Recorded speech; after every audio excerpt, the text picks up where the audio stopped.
Okay, we are going to get going today, so please wrap up your conversations. Hello? You guys ready?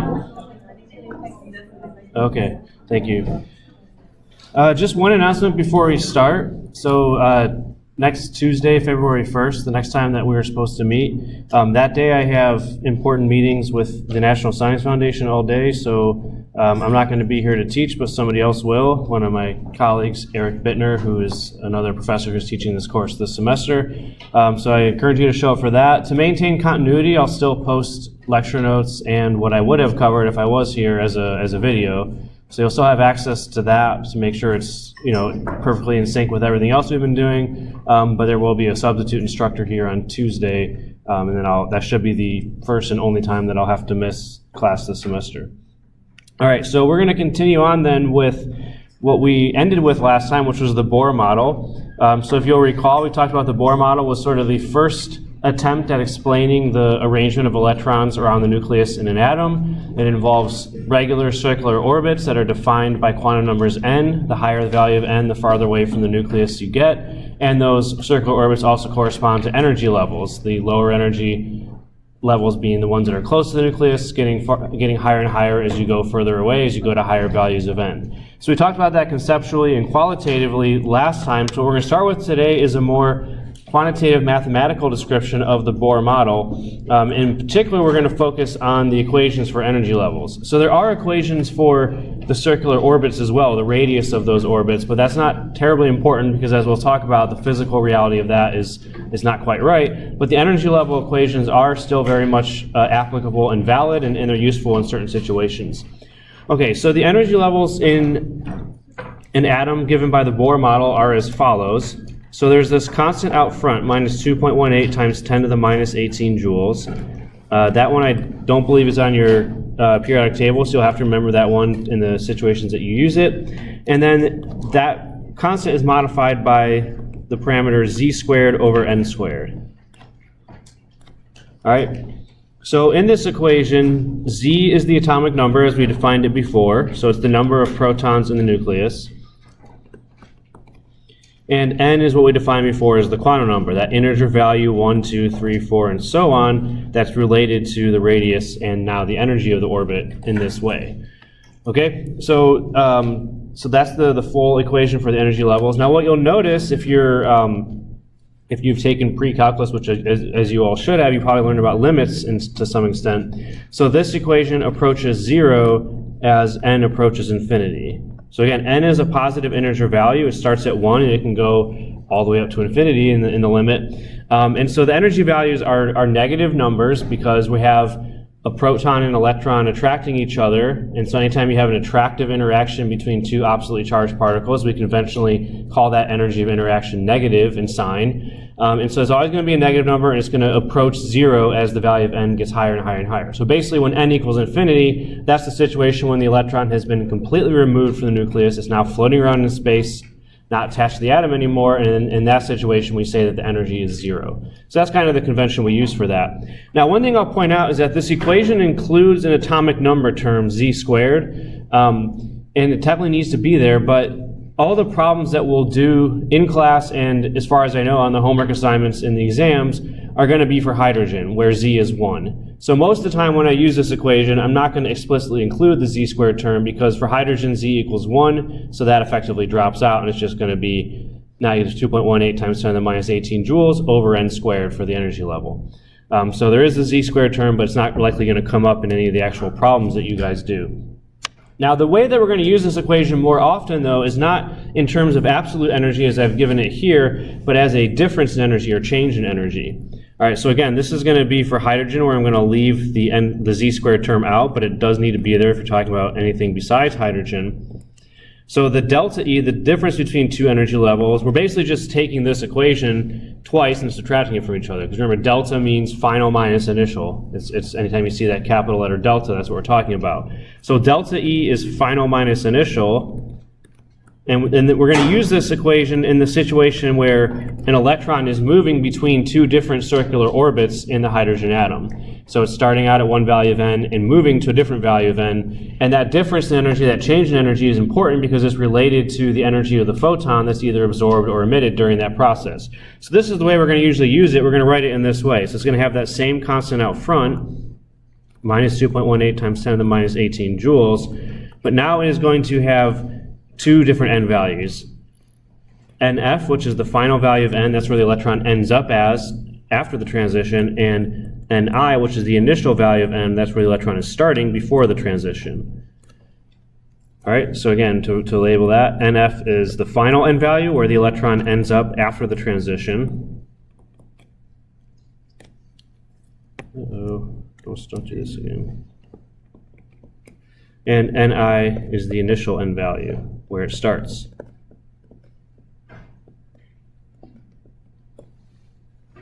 Okay, so that's going to be the form of the equation we will most often encounter. And again, delta E can be positive or negative. So we talked about that conceptually last time. If you're going from a low value of n to a high value of n, the energy is increasing, so delta E should be positive, and that would come out of this equation, provided that you arrange Nf and Ni in the correct order. And then similarly, if you're going from a high value of n to a low value of n, where Ni is high and Nf is low, you put them in the correct order and you'll get a negative delta E for this, which is the situation when the electron energy is dropping. So all those situations are accounted for by this equation. So that's the way we're going to use it.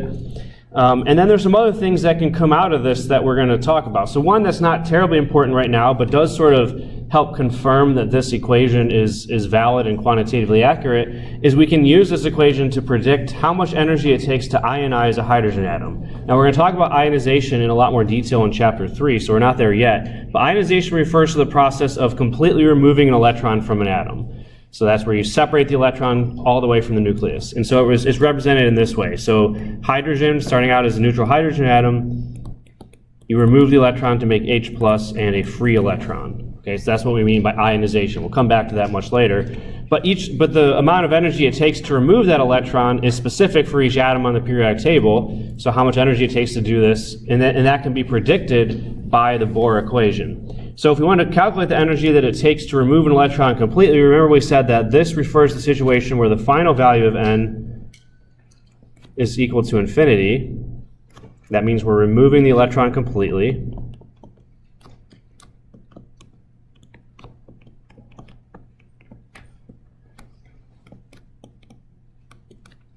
And so if we use that delta E equation,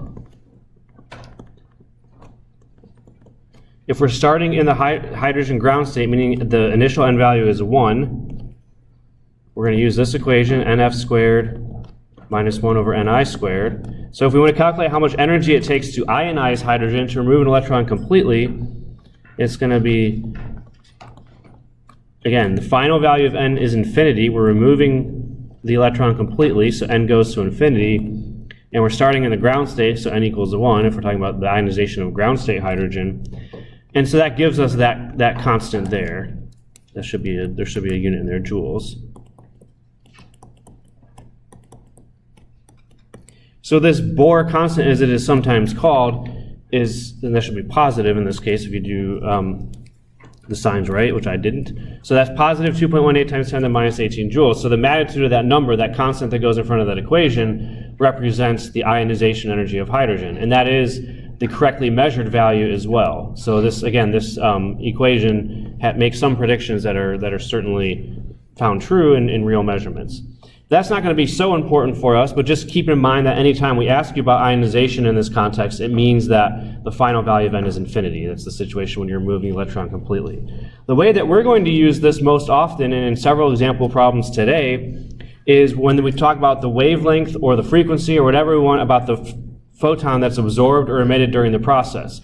Remember, the key point about the Bohr model is that the electron, whenever it changes to a new energy level, that's always going to involve absorption or emission of a photon. Absorption if it's going from low end to high end, or emission if it's going from high end to low end. So those photons that are absorbed or emitted, we can calculate their wavelength, their frequency, whatever we want about them, using this equation in combination with the photon equations that we learned last time. Okay, so the energy of the photon that is absorbed or emitted is equal to the absolute value of delta E that we calculate from the Bohr equation.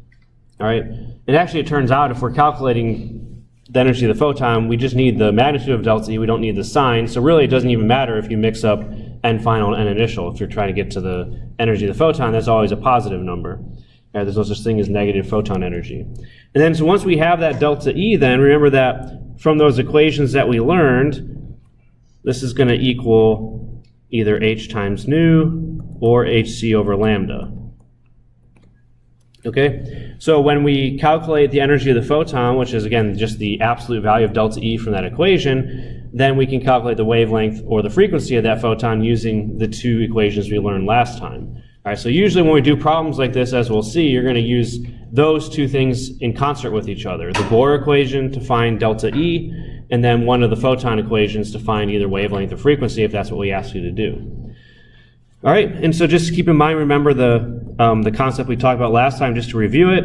If you have a positive delta E, that's a situation when you're absorbing a photon. And that's going to be when you're starting at a low value of n and transitioning to a higher value. And then emission is the opposite process. When delta E is negative, that's when you have emission. That's where you're starting with a high value of n and transitioning to a lower value of n, and the energy that's released is released in the form of a photon given by this equation here. Okay, so those are the equations, and that's how we sort of conceptually want to think about those equations. We're going to get to sample problems here in a second, so are there any questions on the concepts before I move on to that? Now the last point that I want to make, again, I've made this, this is not going to be that important for us because I think all the problems you'll do involve hydrogen, so you just, okay. Did the lights just dim or am I like going crazy? No, okay, good. All right, so glad to have that affirmation. All right, so the energy level equations that we're talking about here, they only apply to one electron systems. So that's one of the key limitations of the Bohr model. You can't use the Bohr model for every element on the periodic table. You can only use it for atoms or ions that have one electron. Now the only neutral atom that has one electron is hydrogen. So that's the only actual element you can use this for. Now in principle you can use the Bohr equation for ions that have one electron. So if you had helium plus, that would be one electron system, or lithium 2 plus, or beryllium 3 plus, and so on. Now in practice most of these ions can't even really be observed or studied very easily. So it's not a very wide-ranging set of equations because it only applies to hydrogen or to some of these very special ions that only have one electron. So anything that has more than one electron, the Bohr equation doesn't work. And we'll talk about why that is a little bit later on. All right. So and when you're using anything beside hydrogen, remember there's that z squared term. But like I said, the problems that we'll actually do, I don't think are going to actually involve that. But you have to include the z, the atomic number in the equation if you're doing anything besides hydrogen where the atomic number is either 2, 3, 4, and so on. So that's just, I want to make sure that at least that concept is clear to us, even though it won't really come up in the problems we do. So let's just go ahead and do a bunch of sample problems now to see the different ways that we can use the Bohr equation, the different types of questions we can ask. There are other variations that you'll come across in your homework, but just to kind of get an idea of the approach we'll take. Now this first one here does actually deal with the equation for the absolute energy level that we started with. We don't use that as much, but it's still valid. So what we want to know here is this value, minus 9.72 times 10 to the minus 20 joules, is that an allowed value for a hydrogen atom, an allowed energy level? So we're going to start with that equation that we gave you. Energy is equal to minus 2.18 times 10 to the minus 18 joules. And it's z squared over n squared. Z is 1 for hydrogen, so we're just going to do 1 over n squared. All right, so every energy level in the hydrogen atom has to follow this equation where, again, n is an integer. Positive integer value, 1, 2, 3, and so on. So in order for this to be an allowed energy level for hydrogen, it has to correspond to an integer value of n. So what we're going to do in this problem is we're going to solve for the value of n that would give us this energy level here. All right, so that's the energy level E, minus 9.72 times 10 to the minus 20 joules. So we're working a little bit backwards here. Now we're going to solve what value of n corresponds to that. So that's a constant, so that's always going to be the same in whatever form of the equation you use. And then we're going to solve for n by doing some algebra. Okay? So when we rearrange this equation, when we cross multiply and divide, you're going to get that n squared equals 22.4. We take the square root of that. We get 4.74. All right, so that number is clearly not an integer. It's not 1, 2, 3, 4, 5 exactly. It's 4.74, pretty far off from being an integer. So this would be, the correct answer for this would be false, because the n that we solve for is not an integer value. Okay, so anytime you're doing a problem like this, you're working backwards. If you solve for the value of n, it should be an integer. Okay? So there will be other types of problems. We'll see one or two of them today also, where you have to solve for n. And if you get a value of n that's not an integer, that should potentially be your first clue that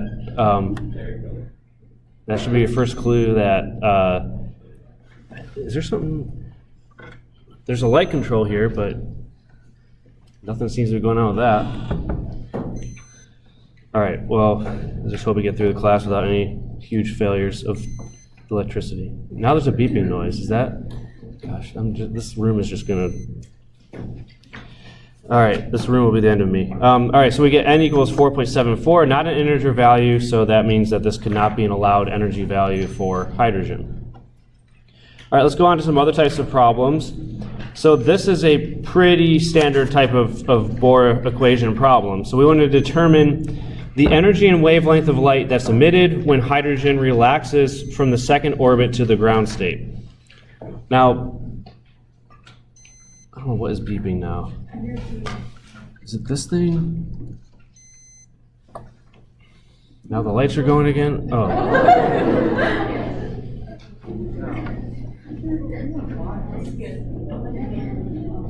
Okay, so that time the switch underneath me just switched to off. I mean, I didn't touch it, so there's like a ghost in the room or something. People that are watching this on YouTube are probably thinking I'm having an episode right now or something. All right, so if you're watching at home, the lights keep going out randomly, and it's freaking me out, but we'll deal with it. All right, so so this is a pretty typical sample problem here. The energy and wavelength of light that's emitted when hydrogen relaxes from the second orbit to the ground state. So in this problem, we have to sort of read the words and sort of make sure we understand what we're talking about. So if you see a problem that's clearly going to use the Bohr equation, we should write that out first to make sure we know what we're looking for. So we're going to start with this. This is the starting point for pretty much any problem that involves this concept. Now, one thing I'll mention is there's an alternative form of this equation called the Rydberg equation that some of you may be familiar with. And for reasons that I don't quite understand, the Rydberg constant is actually given to you on the periodic table. That form of the equation, if you know it, you can use it. It's useful because it gives you wavelength directly when you're talking about a transition between two energy levels.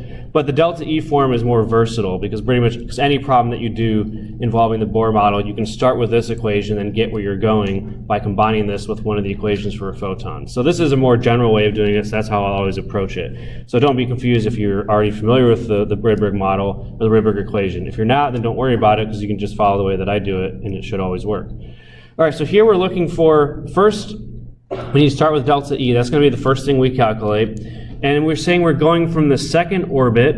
So remember that the orbits are numbered 1, 2, 3, and so on. So this is going to be n equals 2. That's our initial n value, because that's where we're starting.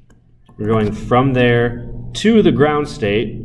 Remember that as we defined last time, the ground state refers to a situation when n equals 1. So our final value of n is 1. So those are going to be the two values of n that we put into this Bohr equation to find delta E first. So we're going to get delta E first.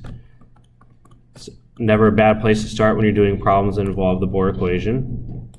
All right, so again, the final value of n is 1 because we're going to the ground state, and we're starting in the second orbit, meaning the initial value is 2. So it's just going to be 1 and 2. And then we put that in, and we get minus 1.64 times 10 to the minus 18 joules. Now we should pause for a moment and make sure that the sign makes sense, which it does because we're going from a higher n value to a lower n value, n equals 2 to n equals 1. So it should be a negative number, and it is.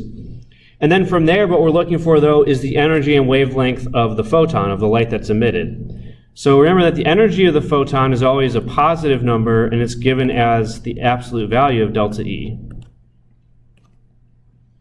So we just have to take off the minus sign. That's going to be the energy of our photon. So that's part of the answer right there. So we don't have to do any additional math to find that. We just have to take off the negative sign, make it absolute value.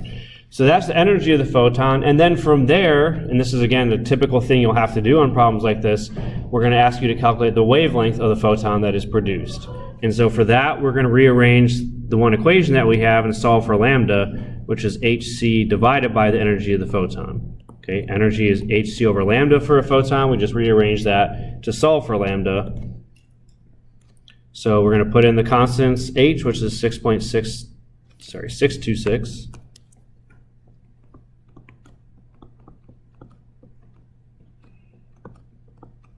Joule seconds.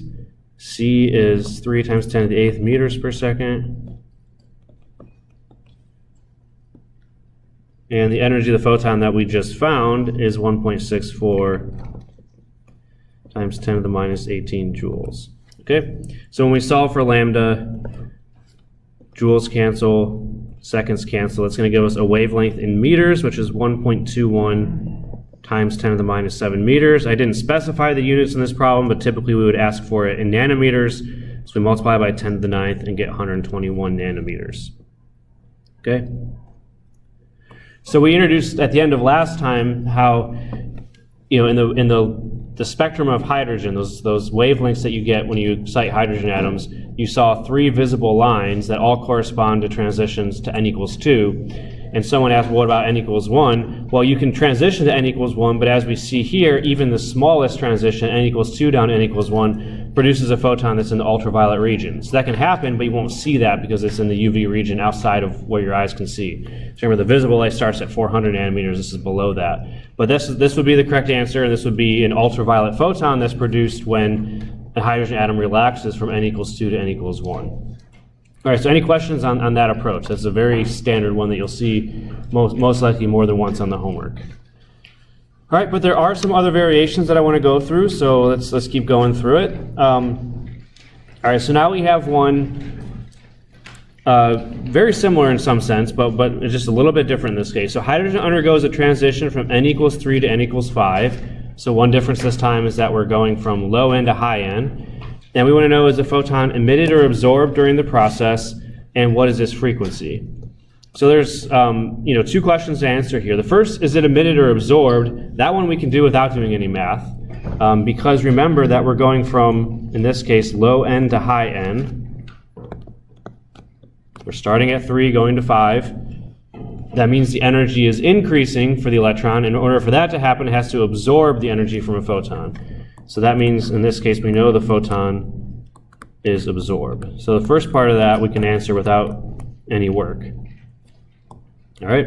Anytime you're going from a lower value of n to a higher value of n, that requires you to absorb a photon. So that part is done, but we still have some math to do to figure out the rest, which is what is the frequency of that photon. So we're going to approach it in a very similar way as the last one. We're going to start by calculating delta E using the Bohr equation. And in this case, the 2 values of n, the final value is 5. We're going from 3 to 5. And then the initial value is 3. So that's ni squared. So those are the 2 values of n we're going to put in. And then when we solve for this time we get a positive number, as we should, because it's an absorption process going from a lower energy to a higher energy value. And it's 1.55 times 10 to the minus 19 joules. That's the energy of the photon, though. So again, when you're doing problems like this, keep track of units and keep track of what quantity each number represents, because you have to make sure you're answering what it's asking you. All right, so the frequency is going to be now what we're looking for. So again, we're going to use the first equation we learned for photon energy, E equals h nu, and just solve for that. So the frequency is going to be equal to, sorry, I did that wrong. Energy divided by h. Energy of the photon, which is this.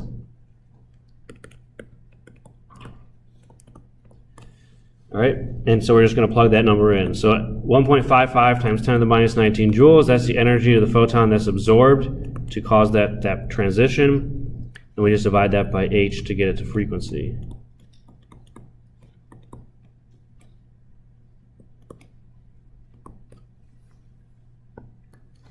Oh, come on, do this again? Oh, crap. So, it looks like my tablet, this is just the worst day. All right, I have to reset my tablet, so you guys can take a 2-minute break while I do that.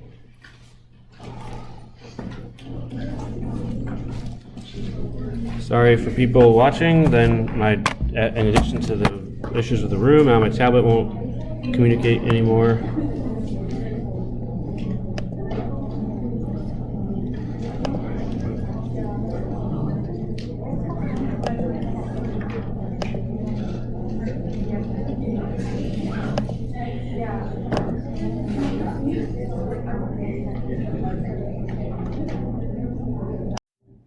So we are back. Sorry for the abrupt transition. All right, so we're finishing this problem here, and what we got was a frequency of 2.34 times 10 to the 14 hertz.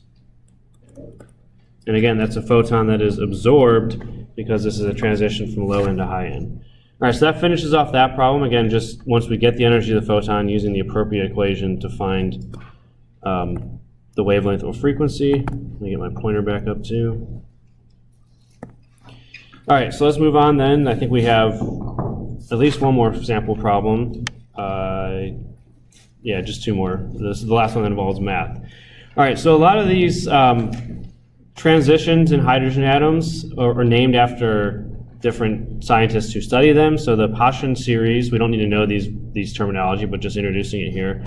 The Photon series involves atomic emissions that terminate at the third energy level, meaning n equals 3. So we observe a Photon line for hydrogen at 1094 nanometers. Again, that would be in the infrared region beyond the visible, but we can still observe it in other ways. So we can't see it, but we can still observe it. And we're going to determine the level from which the transition originated. All right, so again, because we're talking about the Photon series here, this means that in all of these transitions, the final value of n is 3.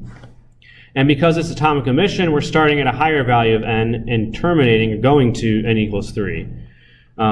So one thing we'll need to know for this problem, first of all, is that here we're kind of working backwards. Here we're giving you the wavelength of the transition, 1094 nanometers, and then we are from there going to determine the initial value of n. So we're looking for the initial value of n, which is our unknown here. So we're working backwards from the way that we normally do. So the first thing we can do is we can convert the photon wavelength into energy. So the energy of the photon, which is equal to the absolute value of delta E, is equal to hc over lambda. We gave you the wavelength lambda, so we're going to use this equation to figure out the energy of the photon, which then corresponds to the difference in energy between the two levels in hydrogen that we're considering. So as we talked about last time, when we're using this equation, those two constants always stay the same, but we have to make sure that we put our wavelength in the correct units. So our wavelength here is 1094 nanometers, but we need that in meters for this equation. So again, the way that we do that is we take nanometers, and then 1 meter is 10 to the 9th nanometers.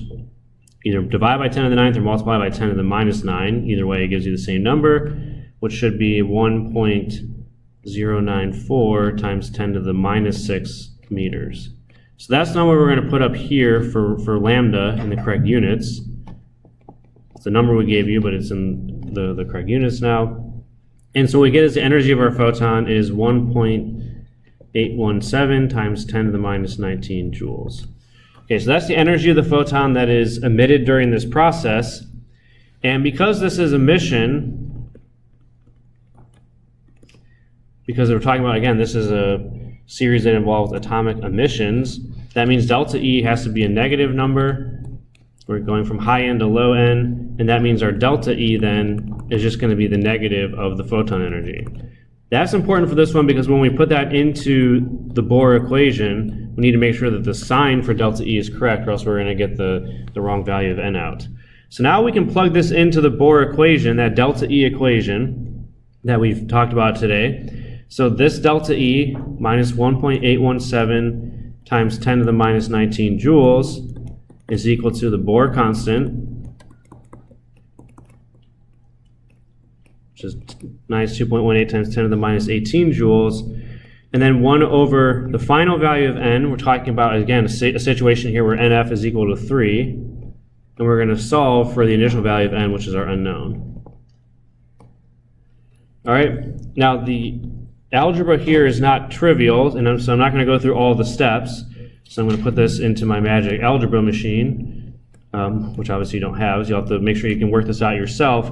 But what you should get when you solve for this is that the initial value of n squared is equal to 36, and then when you take the square root of that, you get the initial value of 6. So this photon will be produced when the electron goes from n equals 6 to n equals 3. That's what you're solving for here.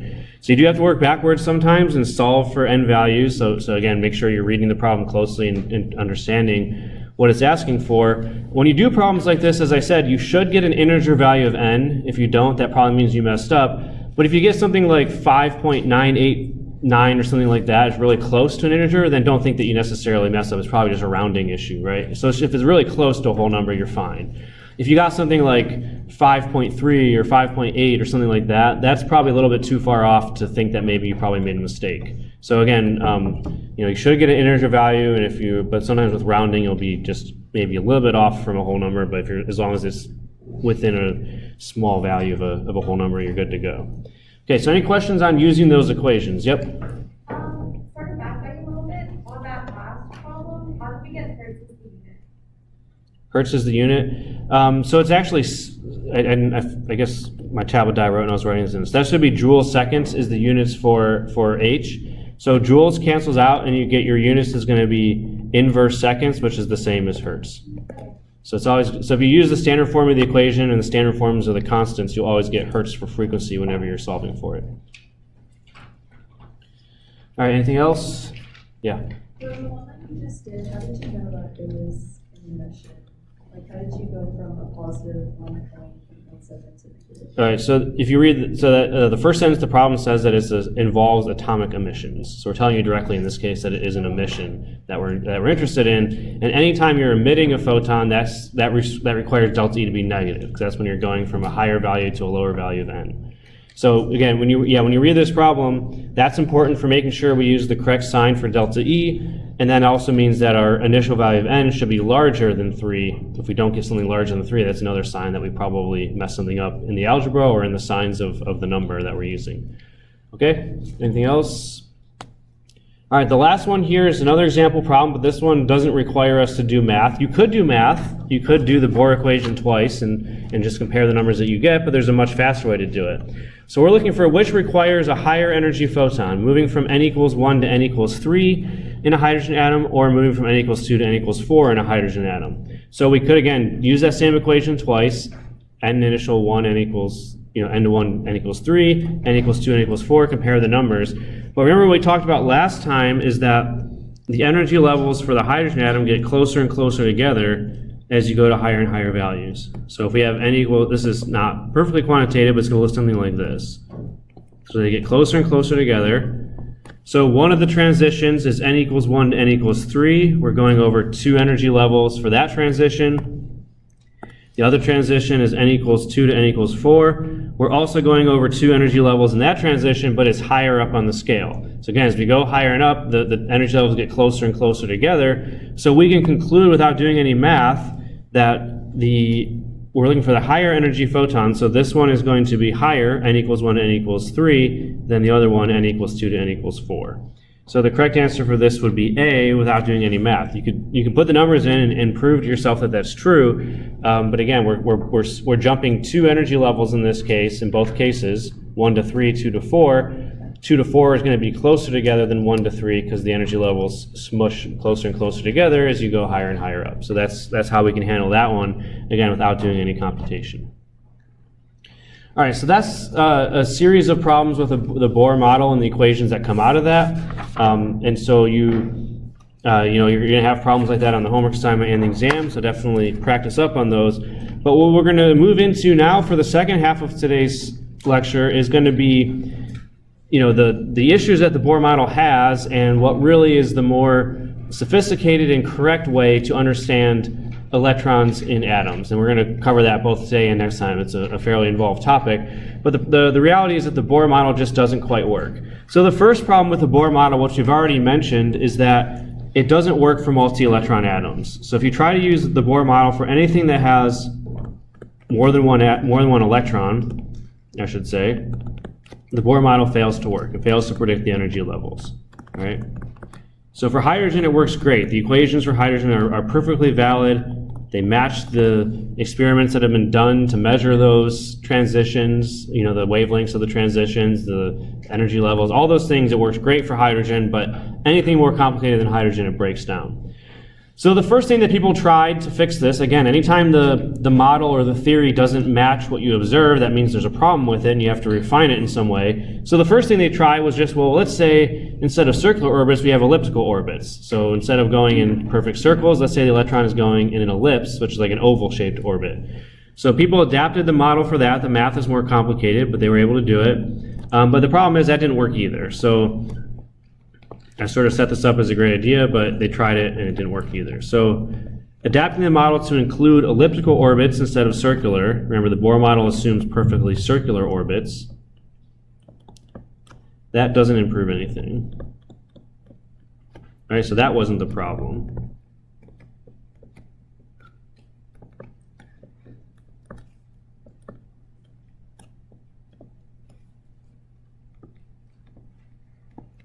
So what they realized the reality of the situation is that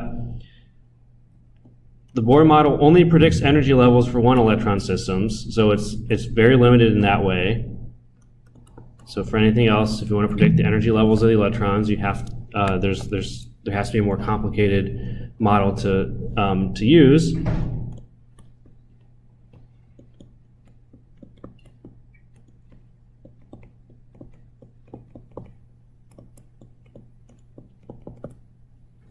Is it jumping around like this? All right, so that's the reality for the Bohr model. And the other physical reality is, again, even though the Bohr model accurately predicts the energy levels for hydrogen and accurately predicts the transition wavelengths and frequencies and things like that, the physical reality is that electrons do not move in circular orbits. So that planetary model, that idea that they move around in perfectly circular orbits, is not actually correct. Why is it doing this? Having all kinds of problems today. This is a train wreck. All right. Let me get the keyboard off. That's probably the issue. Probably hitting the keyboard by accident. All right. So the reality is that electrons do not move in circular orbits.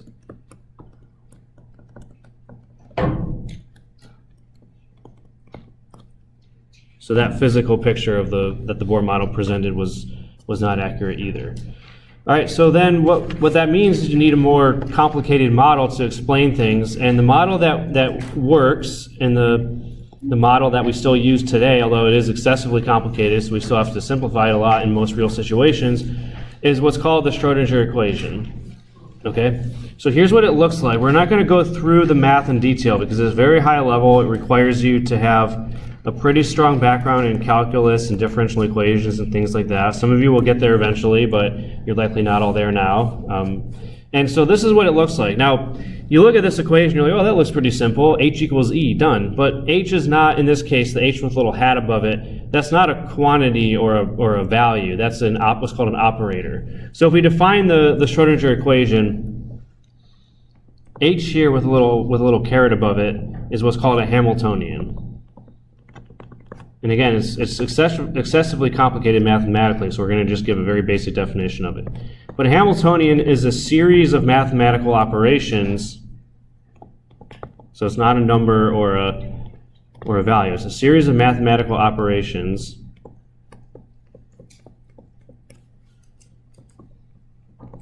that when you apply it to what's called the wave function psi, which we'll define here in a second, so another Greek letter for our alphabet is this capital psi here, which is the other part of the equation. So when you apply the Hamiltonian to psi, you will get out one of the energy levels of the system.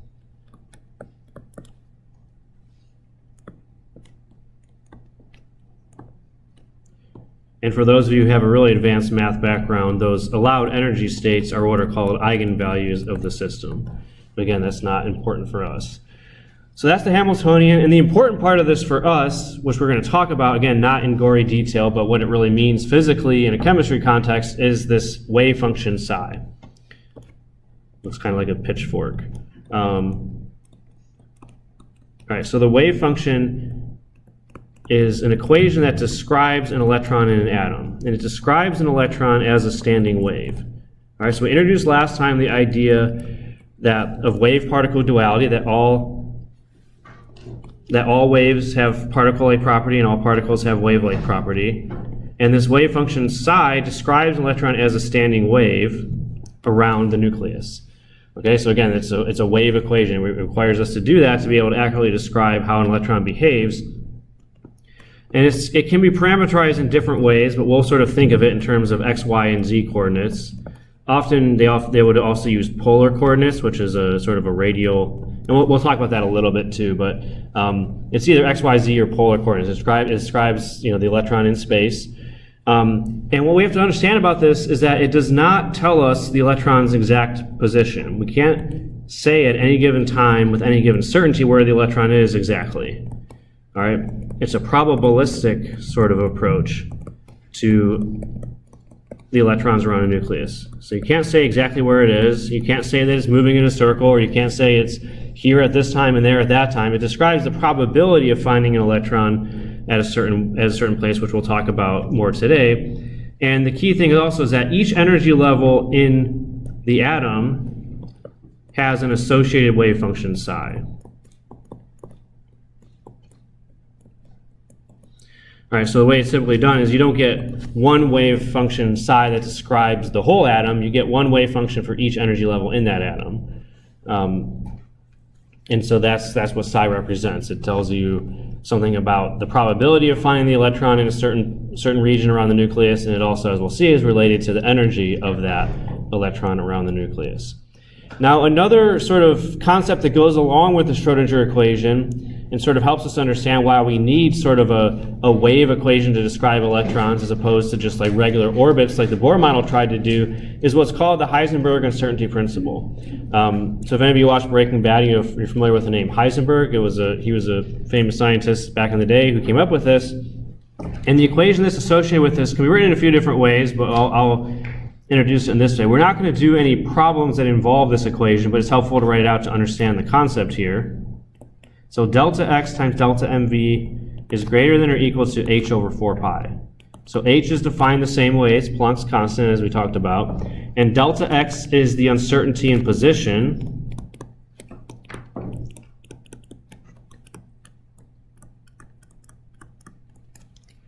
M is the mass of whatever particle we're measuring, and delta v is the uncertainty in speed.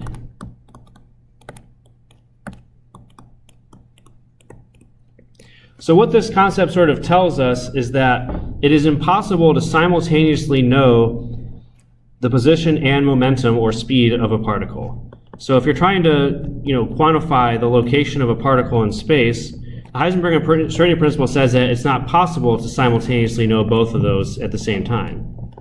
And so as a result, that means we can't precisely know where an electron is around the nucleus. Now, just like the wave-particle duality, this concept applies to everything in the world. Every form of matter in the world obeys Heisenberg uncertainty principle.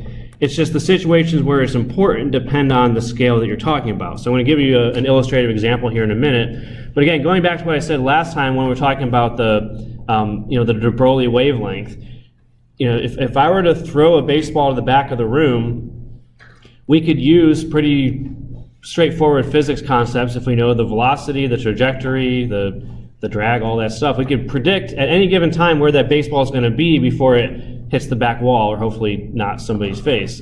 And so we can know exactly where the baseball is going to be at any given time. Now, in reality, there's an uncertainty in that position. We don't know exactly where it's going to be, but for something as big as a baseball, that uncertainty is exceptionally small compared to the size of the baseball. So we can say with good confidence where that baseball is going to be in any given time.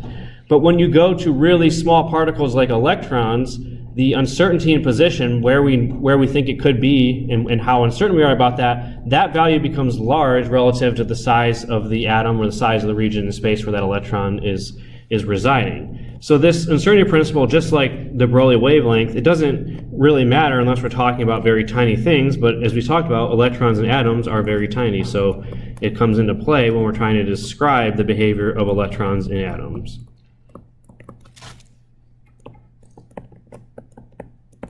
Okay, so to illustrate that that's the case, let's just do like a random, this is, again, not the type of problem we'll have to do in a homework assignment, but just to help illustrate the importance of this concept. So if we have an electron with a speed of 1 plus or minus 0.1 times 10 to the 6th meter per second, what is the uncertainty in its position? So the way that this number is written, we don't really deal with statistics a lot in this course, but that means that we measure the speed at 1.0 times 10 to the 6th meter per second, but there's a little bit of uncertainty in that value, meaning in reality it could be between 0.9, which is minus 0.1, or 1.1 times 10 to the 6th. It's somewhere in that range of value. So every time you make a measurement, you always have an uncertainty. So if that's the uncertainty in the velocity, what is the uncertainty in its position? So again, the equation that's associated with Heisenberg uncertainty is delta x m delta v. We don't have any uncertainty in mass in this case, so we're just going to write that out. It's greater than or equal to h over 4 pi. So we're given in this problem that the uncertainty in the velocity is 0.1 times 10 to the 6, which if we write it in more standard notation is 1 times 10 to the 5th. So that's the uncertainty in the velocity. Let's figure out the uncertainty in the position, which we call delta x. So h over 4 pi m delta v is going to give us the uncertainty in position. Basically, that means how precise can we know where the electron is going to be in some range of values given by delta x. Okay, so we just start plugging in the numbers that we have. H is that same constant that we've been using. 4 pi is a constant also. The mass is the mass of an electron in this case, which I gave you is 9.11 times 10 to the minus 31st kilograms. Again, exceptionally small for the mass of an electron. And then the uncertainty in velocity delta v is 1 times 10 to the 5th meters per second. So when we plug that in, we get a number that looks small, 5.8 times 10 to the minus 10 meters, or 0.58 nanometers. So you might say, oh, that uncertainty is very small, that's not important. But remember, we're talking about things that are very small in size as well. So this size here, this uncertainty that we calculated, is 10 times larger than a hydrogen atom. So if we have an electron moving in a hydrogen atom, the uncertainty in its position is huge compared to the size of the hydrogen atom. So again, underscoring the point that in reality we cannot know at any given time where the electron is around that hydrogen atom. We can describe its probability of being in a certain place, but we can't pinpoint its location, and we can't say that, oh, it's moving in a nice circular orbit around hydrogen. The reality is we don't know its position at any given time, and the uncertainty in that is much larger than the size of the atom itself. So that, again, helps us understand why we need to have wave equations to describe electrons, and we can't just use simple circular orbits like the Bohr model tried to do. Okay, so again, the concepts and the mathematics behind the Schrodinger equation are fairly complicated. It's probably one of the most conceptually difficult things we'll talk about in this course, but the important part for us is going to be to understand the implications of the Schrodinger equation and what it means in terms of the energy levels of electrons in a multi-electron system, as well as the regions of space, the location of those electrons around the nucleus in a probabilistic term. So to go to that, we're going to get some more definitions and sort of talk about the important points about the Schrodinger equation, about the wave functions that we just introduced. So the first definition is orbital, and this is just a synonym for a wave function. It means basically the same thing.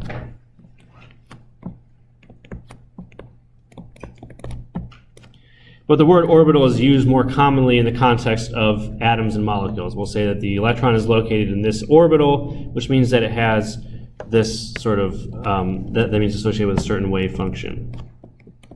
All right, so an orbital is a synonym for wave function, yes?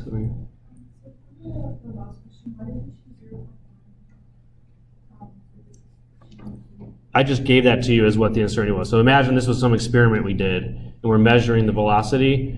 Every time you measure something, that's going to have an uncertainty associated with it. So that's the number that I gave you directly in the problem here.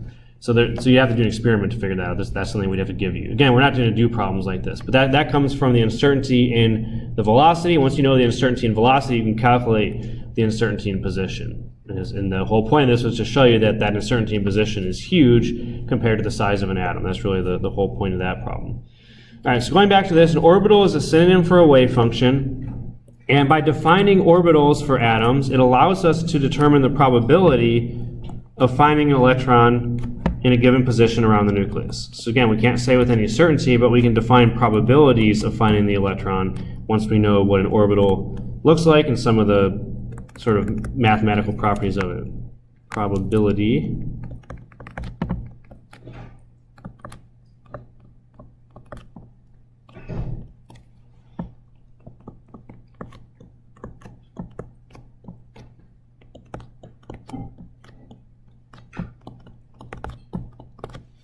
So it allows us to determine the probability of finding an electron in a given position. And the way that we do that is with two parameters. One's called probability density and one's called radial probability density. So the sort of physical significance of a wave function is that the probability density is given directly by psi squared. So psi is the wave function, which is just, again, is a mathematical equation that describes the electron as a wave. And if we square that, that gives us the probability at any point in space of finding that electron. Okay, so that's what psi squared means.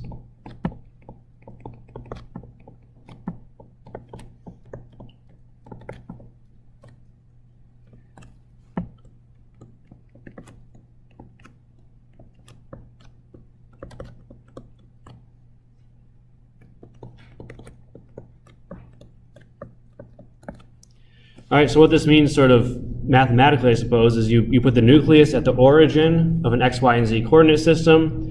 And if you want to find the probability of an electron being at a certain position, x, y, z, around the nucleus, you plug x, y, and z into psi squared, and that gives you the probability at that specific location. All right, so it's the probability of finding an electron at a specific location that you define. Now, the parameter that's probably more useful for us in chemistry is what's called the radial probability density. We don't really care that much about the exact probability of an electron being at a certain point in space. What we really care about is what's the probability of it being a certain distance from the nucleus. Again, we think of atoms as being largely spherical in nature, and so what we really care about is how far away from the nucleus is the electron. That's going to define some important properties of the atom that we'll talk about in the next chapter. So what we really usually are going to concern ourselves with is what's called the radial probability density, which is given by 4 pi r squared psi squared. So it's related to probability density, but you multiply by 4 pi r squared, where r is the distance from the nucleus, and you're trying to figure out the probability of finding the electron at that distance from the nucleus. So radial probability density is the probability of finding an electron at a certain distance, which is what r means in this equation.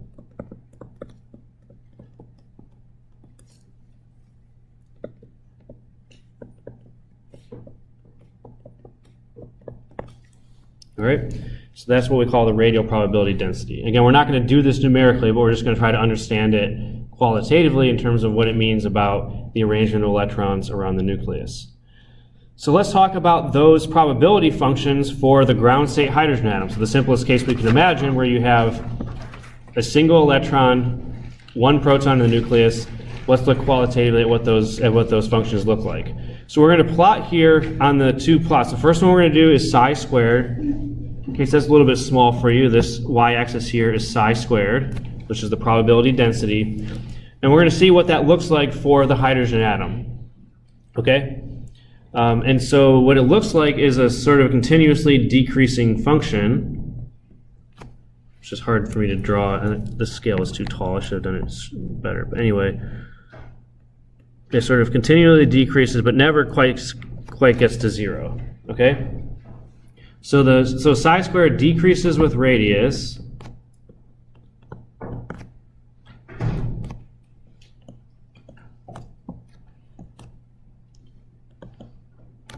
Now this might seem a little bit weird for two reasons. One is that, well, the probability is like gets higher and higher and higher as we go to the nucleus. Does that mean the electron is most likely to be at the nucleus? Well, no, that's not true, because remember, the region around the nucleus is exceptionally tiny. So even though the absolute value of the probability is high, that represents a very tiny region in space compared to the whole area that the electron can be in. And also you'll see that this never goes to zero. So what that means is that if I have a hydrogen atom here at the front of the room, we know that a hydrogen atom is tiny. You wouldn't be able to see it even anywhere close to that. But if I had a hydrogen atom here at the front of the room, there would be a non-zero probability of the electron being located in the back of the room, that far away. It never quite gets to zero. Now, of course, the probability goes really close to zero. So if we're talking about, getting further and further away from the nucleus, it'd be like 0.000000001% or something like that. So it's not really going to be there, but it's never quite zero either. So that's kind of a mathematical oddity. But the plot that's more important to think about in the context of atoms is the radial probability density, which, as we said, is 4 pi r squared psi squared. And that's going to be the probability of finding the electron at a certain distance from the nucleus, at a certain radius from that. Okay? And so what that looks like is we're multiplying psi squared by 4 pi r squared. So psi squared goes up and up and up as we get closer to the nucleus, but the radius gets smaller and smaller and smaller as we get closer to the nucleus. And so you have sort of these two opposing functions, r squared, which increases as we go further away from the nucleus, and psi squared, which decreases as we go further away from the nucleus. So when you multiply those together, you get a function that looks like this. It starts out approaching zero, reaches some maximum, and then tails off. So this is what the radial probability density looks like. And this peak here, the point where the radial probability reaches its maximum value, is called the most probable radius.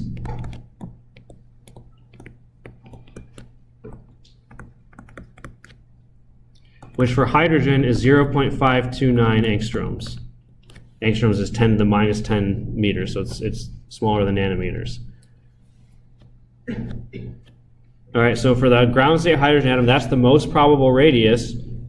And that actually matches the radius that the Bohr model predicted as the radius of the n equals 1 orbit. So again, there's some correlation between the two models. It's just the Bohr model said that it was moving exactly at that radius at all times in a perfectly circular orbit. The wave function model, the Schrodinger equation, says that it's most likely to be at that distance, but it can really be existing in all different locations around the nucleus, and we can only say the probability of it being in a certain place. So the maximum radial probability is at 0.529 angstroms. It decreases as we get further from the nucleus. It decreases as we get closer to the nucleus. And so you can define like a probability density that looks something like this, where the darker color tells you the region where it's more likely to be, and then it tails off as you go further and further away. Now what we usually define then is we don't care about the entire probability, we care about the 90% probability. Where is the electron likely to be 90% of the time? Because again, the 100% probability would include all regions in space. So if we integrate this curve and integrate 90% of the area, which is not working so well on my tablet this time. But anyway, if we do about a 90% integration, that region is what we would call the 90% probability region. So this is the area in space where where the electron is going to be 90% of the time, and that's usually how we would define it in the context of chemistry. And the shape of that for a hydrogen atom is a perfect sphere. So these wave functions also have shapes associated with them. Here we're just showing two-dimensional plots for the radius, but for a hydrogen atom, the function is the same as you go around all angles from the nucleus, so it turns out to be a perfect sphere. So what that means is that using the wave function for the hydrogen atom and using the probability density function, 4 pi r squared psi squared, you can define a sphere around the hydrogen nucleus that's the region where the electron is going to be 90% of the time. And that's going to occur within some distance from the nucleus r. Okay, so it's again a probability type situation. All right, so again, those are some concepts that are a little bit difficult to wrap our head around, but that's what it is for hydrogen. It's just a sphere, a region in space where the electron is going to be 90% of the time, and that comes directly out of that wave function psi. Now, if we're going to define and start talking about orbitals and wave functions for atoms that are more complicated than hydrogen, atoms that have 2 or more electrons in them, we need to also define some additional quantum numbers besides n. So the Bohr model, as we said, uses one quantum number n, And now if we're talking about the ground state of a hydrogen atom that we just discussed, that also only involves one quantum number n. The equation is much different, but it still can be broken down as one quantum number n. But we need additional quantum numbers if we're going to talk about more complicated situations. So quantum numbers, we sort of already defined them in the Bohr model, and they really mean the same thing in the the Schrodinger equation and the wave functions. But now we're going to talk about more than one. There's a series of integers that come out of this. And these are all part of the wave function psi. So these are parameters of that wave function equation. And we can use them to at least qualitatively describe the energy, shape, and orientation of an orbital.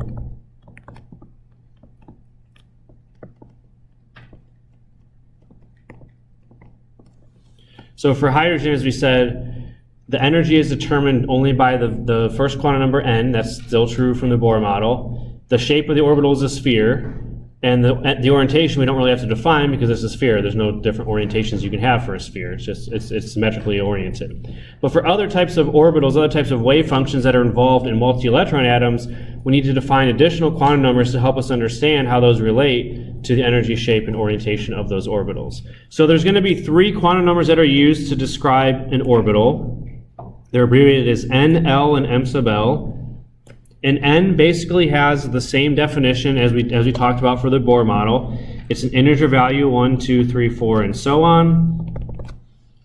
And what it refers to is called the principal quantum number. So that's the name that we give it.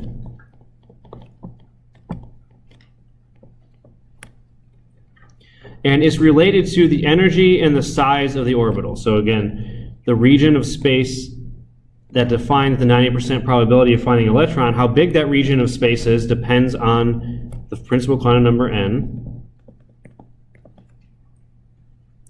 And we also commonly refer to this as the shell number. So if an electron is in the first shell, that means n equals 1. If an electron is in the second shell, that means n equals 2.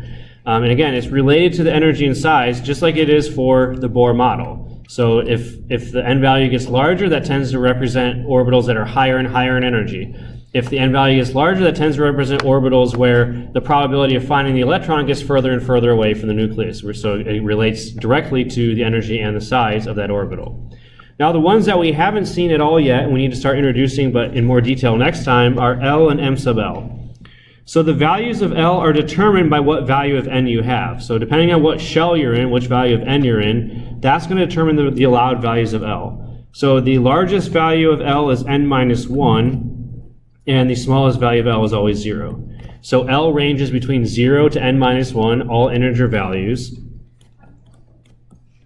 So again, it's determined by what value of n you have. And this is referred to in technical terms as the angular momentum quantum number. Although we're not going to really think of it in that context at all in this course, but that's what it's called. For our purposes, the most important part about L is that it determines the shape of the orbital.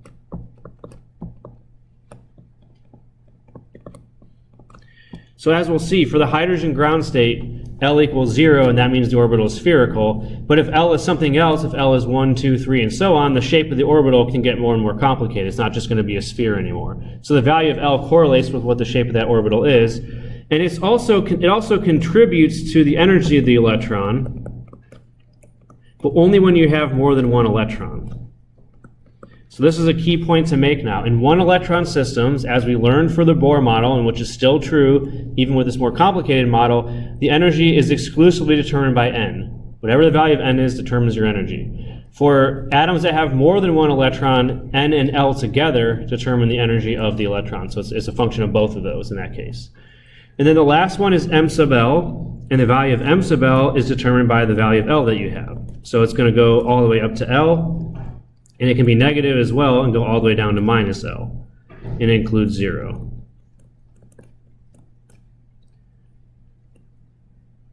All right, so it's negative L to plus L, including 0 as a value. This is called the magnetic quantum number. And it doesn't determine the energy of the electron at all unless you're in a magnetic field, which we won't deal with in this course. But what is important is that it relates to the orientation of the orbital. So for the orbitals that have more complicated shapes than just spherical, like hydrogen, ground state, for those orbitals you have to define which direction it's pointing in space as well, and that's to some extent given by m sub L. There's not really a direct one-to-one relation, but it depends on how you sort of parameterize the wave function equations, but that's what m sub L is sort of related to, is the orientation. So that's the definition of quantum numbers.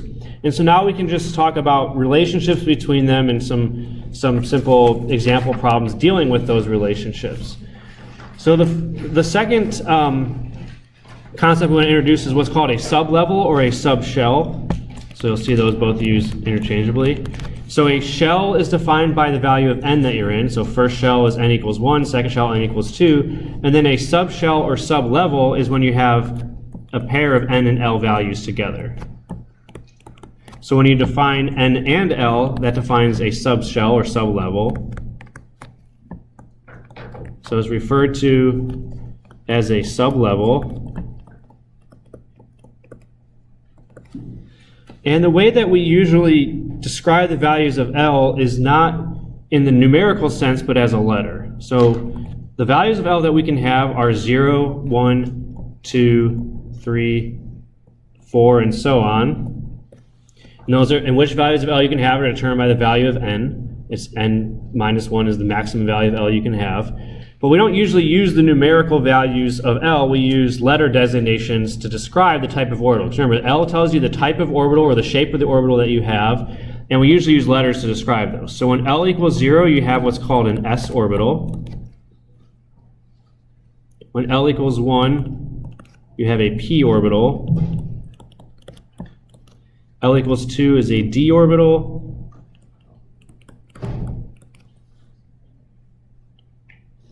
L equals 3 is an f orbital. And then from there they go alphabetical, G and H and so on. Although it's only these ones that we actually have to deal with in real atoms. No atoms have G or H orbitals. They only have S, B, D, or F orbitals in atoms that are on the periodic table currently. Okay, so these ones that I've boxed in, these occur in the ground states of atoms on the periodic table. So the ground states for all atoms on the periodic table are going to have their electrons divided up into some combination of S, P, D, and F orbitals. You're never going to use G and H orbitals, okay? And those are the letters we use. So when we say, so for example, if n equals 2 and L equals 1, we would call this a 2p sublevel. Okay, so we don't usually use the numerical value of L, we use the letter that's associated with it. So when L equals 1, that corresponds to P, and so a situation when n equals 1, L equals 1 defines a 2p sublevel. So that's just to introduce you to the terminology you'll see. We're going to come back next time and talk in more details about SP, D, and F and how they differ from each other. And then the other important thing then to realize, and it's going to be helpful when you're starting to do example problems like a few we'll give today, is that there's a hierarchy between the quantum numbers. So the value of n that you have defines the possible values of L that are there, and then the value of L that you have defines the possible values of m sub L. So again, n is a positive integer, 1, 2, 3, and so on. We're only going to go as high as 3 today. L can be any value from 0 to n minus 1, and m sub L can be any value from minus L to plus L. Okay, so those are the allowed values. So when n equals 1, the allowed values of L are going to be 0 and n minus 1. Well, 1 minus 1 is 0, so that means for n equals 1, the only allowed value of L is 0. Okay, because 0 is the smallest value, n minus 1 is the largest value, n minus 1 is 0, so that means 0 is the only value. And then similarly, for m sub L is minus L to plus L, negative 0 is 0, positive 0 is 0, so that means there's only one m sub L value as well. So for the first shell, n equals 1, you only have one allowed L value, which is 0, and you only have one allowed m sub L value, which is also 0. So that's the simplest situation. But then if we go to n equals 2, the allowed values of L are 0 and n minus 1. So the smallest value of L is going to be 0, but then n minus 1 in this case, n equals 2, 2 minus 1 is 1, so we also have an allowed value of L that's plus 1. So for the second shell, n equals 2, you have two subshells, L equals 0, L equals 1, 2s, 2p is the letters that we would give to those. And then within each of those subshells, you have different values of m sub L that are allowed. So again, for L equals 0, the only allowed value of m sub L was 0. But for L equals 1, m sub L can go from negative L to plus L, which is minus 1, 0, and plus 1. So the smallest value of m sub L is minus 1. We include 0, and we go to plus L, which is plus 1. You write that in between. Okay, so those are, again, how the different values of the quantum numbers dictate the allowed values of the ones that are below that. And then the highest we'll do is the n equals 3 shell. So that's going to have 3 different subshells. L equals 0 is the smallest. L equals 1, L equals 2, which is n minus 1 now is the largest. And again, same story for those L values. If L equals 0, the only m sub L value is 0. If L equals 1, there's 3 m sub L values, minus 1, 0, and plus 1. But then we also have the L equals 2 subshell, which now has 5 different values of m sub L. I'm running out of room here. Let me move that over a little bit because it looks sloppy. So when L equals 2, we have 5 different m sub L values, which go from minus 2 to plus 2, including 0. So minus 2, minus 1, 0, 1, 2. And we'll talk again more next time about the physical meaning of these, but essentially what it means is for however many m sub L values you have, that determines how many unique orientations of that orbital there are in that subshell. So for an L equals 2 subshell, we have 5 m sub L values. That means we have 5 individual orbitals all oriented differently in space. And that's what those numbers kind of refer to. But we're going to get to that more next time by, I guess it'll be the day that I'm missing, but you'll see that from the substitute, and you'll also see it on YouTube if you follow there. So with a little bit of time we have left, let's just do a few quick example problems. So these are the types of questions you'll see on the homework assignments that deal with quantum numbers, relationships between them, and recognizing some patterns involving those. So we want to know how many subshells have the principal quantum number n equals 3. All right? So again, if n equals 3, remember that a subshell is defined as an NL pair. So what we're asking here is how many different L values can we have when n equals 3? And each different L value that's allowed is going to dictate a different subshell, designate a different subshell. So if n equals 3, L, as we said, goes from 0 all the way to n minus 1. So for this case, it's going to be 0, 1, and 2. All right, we just did that on the last example there. So when n equals 3, we just did that over here, there are 3 L values, 0, 1, and 2, which means that you have 3 subshells when n equals 3. Okay? And there's a very simple relationship then that we can generalize now. For a given shell defined by the quantum number n, there are n subshells within that shell. Okay? So n equals 1 has 1 subshell, n equals 2 has 2 subshells, n equals 3 has 3 subshells, n equals 4 has 4, and so on. So that's the number of subshells that you would have in any given shell. It's just equal to the value of n that you have. So that's a very simple relationship, potentially helpful to remember. Let's do one that's a little bit more complicated now and talk about how many orbitals are in the third shell. So we haven't explicitly said this yet, but an individual orbital is defined by a set of 3 quantum numbers. We sort of said that when we introduced these, but NL and M sub L together are going to define an orbital. And so we want to know how many different combinations of NL and M sub L are there for the third shell.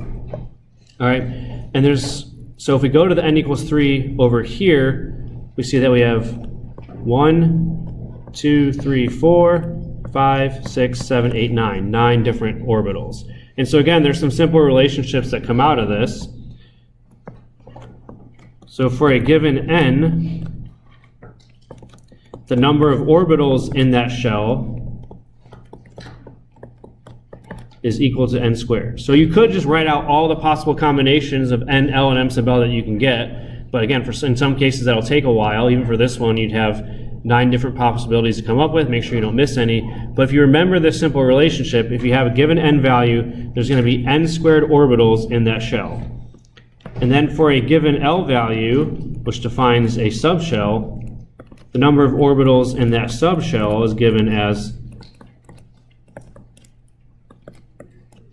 2L plus 1. So if we're in the third shell like we are for this problem, n equals 3, 3 squared is equal to 9 orbitals. So there are 9 orbitals in the third shell, given by n squared. As a random example, if we talk about the 3D subshell, which was not asked in this question, but just to take it one step further, in the 3D subshell, L equals 2, so the number of orbitals that are in the 3D subshell is 2L plus 1, which is 2 times 2 plus 1, which is 5. So again, that means that in the third shell, n equals 3, there's a total of 9 orbitals. 5 of those orbitals are in the 3D subshell. So that's how you can figure out how many orbitals are in a given shell or in a given subshell using these two simple relationships here. Okay? So those are going to come up in some of the homework questions as well. And then one last example problem that's related to this is how many f orbitals are present in a given f sublevel. All right, and so again, the different letters that we have, S, P, D, F, and so on, they define values of L. 0, 1, 2, 3, and so on being the possible values of L. So that's going to be S, P, D, and F. So here we're talking about an F sublevel, so L equals 3. If we're talking about a subshell, the number of orbitals is 2L plus 1.